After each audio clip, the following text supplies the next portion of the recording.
امی کی ہائیجین ٹھیک ہے، لیکن گھر کا وائب ایک ویران پرانے کھنڈر کی طرح لگتا ہے،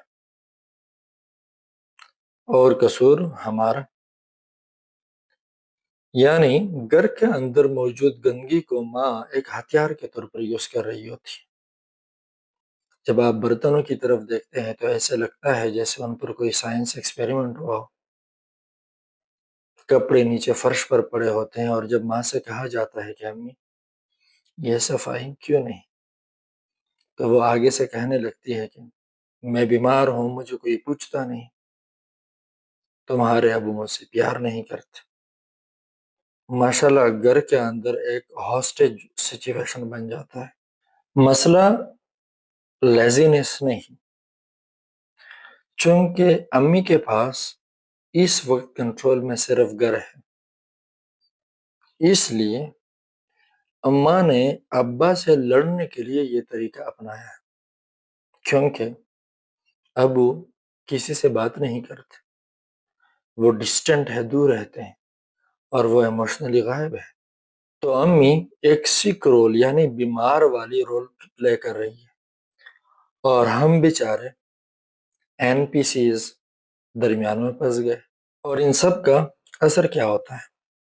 جیسے ہی ہم گھر میں آتے ہیں تو اینزائٹی شروع ہو جاتی، ایسے لگ رہا ہوتا ہے جیسے دماغ نہیں بلکہ کچن کا سنک ہو، فوکس نہیں رہتی، ہر بات پر غصہ آ جاتا ہے، اور غصہ آنے کے بعد گلٹ، یعنی ہم 17 سال کی عمر میں 40 سال کا ایموشنل لیبر اٹھا رہے ہیں۔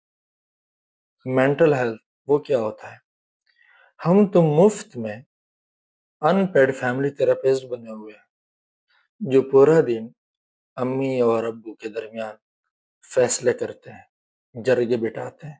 ابا کو تنگ کرنے کے لیے، مینیپولیٹ کرنے کے لیے امی نے گھر کا خیال اور اپنا خیال رکھنا چھوڑ دیا ہے۔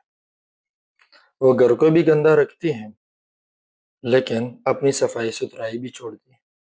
اور ابو ان سے بدلہ لینے کے لیے ایموشنلی ڈسٹنٹ رہتے ہیں، اور ہم میں بلکہ پوری فیملی کو گوسٹ کر رہے ہوتے ہیں، لیکن کچھ ایکسٹرا لیول کا۔ ہر وقت وہ دونوں لڑ رہے ہوتے ہیں، لیکن پی ٹی ایس ڈی کا شکار ہم ہو رہے ہوتے ہیں۔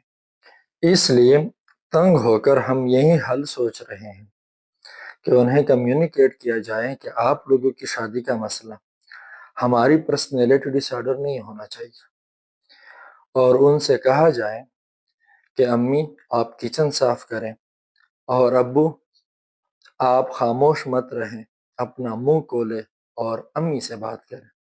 شکریہ۔